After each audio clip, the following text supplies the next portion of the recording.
안녕하십니까. 1401 김시환입니다. 저는 물리 맞짱 2를 지금부터 발표를 하겠습니다. 먼저 목차는 여러가지 역학의 이유부터 시작해서 역학의 종류를 세심하게 다뤄본 다음 선생님의 질문, 나의 질문을 다루는 것인데, 시간이 부족한 이상 이 천체역학과 유책은 안 보고 선생님의 질문 1도 안 보고 나머지 간단히 보다가 선생님 질문과 저희 질문을 좀 자세히 보는 식으로 넘어가도록 하겠습니다. 먼저 여러가지 역학이 필요한 이유인데요.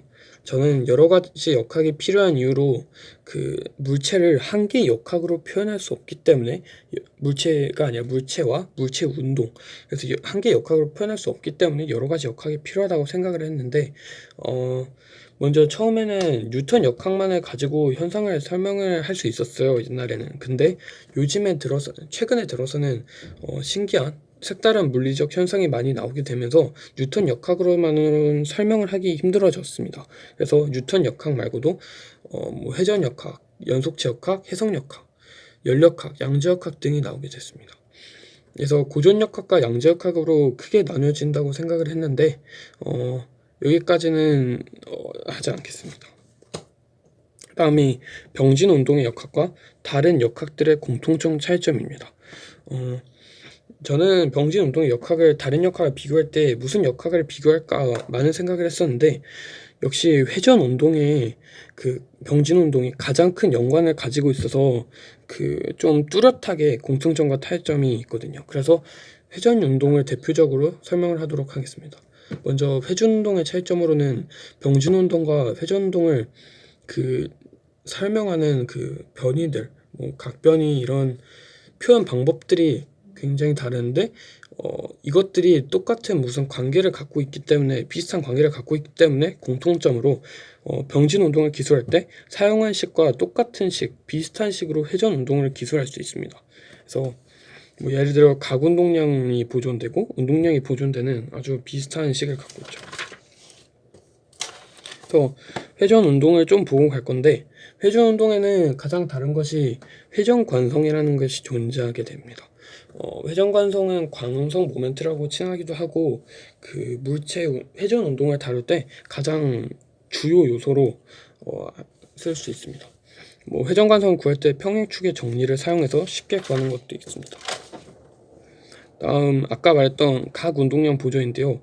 이게 병진 운동에서는 운동량이 보존된다는 식이 있듯이 회전 운동량에 각 운동량 보존이 되는 식이 있어 굉장히 어썸하죠. 그래서 이것을 증명을 하려 했지만 시간이 굉장히 부족해서 이건 넘어가도록 하고, 중력 천체역학으로는 케플러 법칙, 마뉴엘러 법칙, 이런 것들이 있고, 그리고 유효 포텐셜 에너지 라는 것이 존재합니다. 다음에는 유체 역학이 있고, 유체 역학에는 연속 방정식과 부력, 베르누이 방정식 정도만 알고 가면 넘어갈 수 있습니다. 다음에 질문들에 대한 답인데, 질문들에 대한 답, 일단 1번은 간단하니까 넘어가도록 하고, 두 번째에서는 아르키메데스의 원리가 성립한다고 확신할 수 있는가를 좀 보도록 하겠습니다. 먼저 직관적으로는 당연히 성립하죠 라는 느낌을 받을 수 있는데, 왜냐하면 유체 안에서 모양이 바뀌게 되는 물체들을 넣게 되면 계속 그런 물체가 변화하게 되고, 이게 그러면 또 부력이랑 아르키메데스 원리가 또 계속 달리 받게 되면 이게 계속 움직여야 한다고 생각을 했어요. 그래서 이게 직관적으로, 현실적으로는 이게 말도 안 되는 일이니까 당연히 임의의 모양에서도 성립을 해야 된다고 생각을 했는데, 이게 아르키메데스 원리를 자세히 따져보면 유체 속에서 물체가 받는 부력은 그 물체가 차지하는 부피만큼 해당하는 유체의 무게와 같다라고 해서 모양과는 상관이 없고 부피하고만 상관이 있어 이 답은 확신을 할 수 있다고 생각합니다.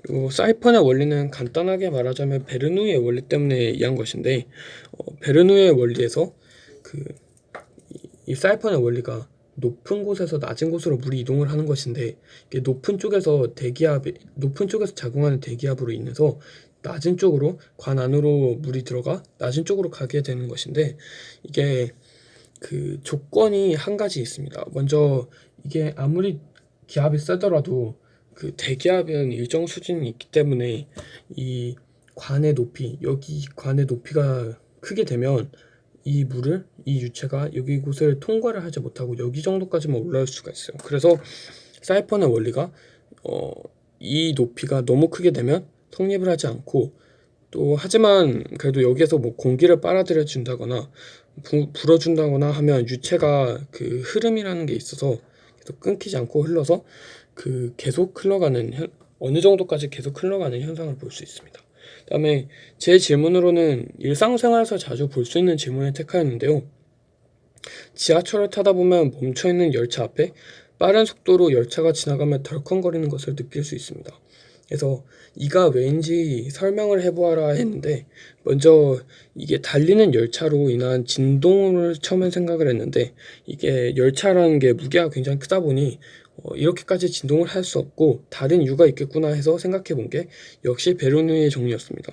먼저 열차가 빠른 속도로 달리게 되면 그 주변의 공기들도 그에 못지않은 속도들로 달리게 되는데, 이로 인해서 이 왼쪽 측면의 압력과 다른 측면의 압력의 차이가 나면서 그 압력의 차이가 생겨서 힘을 받아서 열차가 진동하게 되는 것이라 생각을 했습니다. 그래서 제 답은 베르누이의 원리 때문에 그런 것이다 였고, 이것 말고도 베르누이의 정리가 어디에서 쓰일까 생각을 해봤는데 뭐 양력이나 날개 없는 선풍기 등의 현상을 설명할 수 있다고 생각을 하였습니다. 그래서 여기까지가 제 맞장을 준비하였고요. 지금까지 들어주셔서 감사합니다.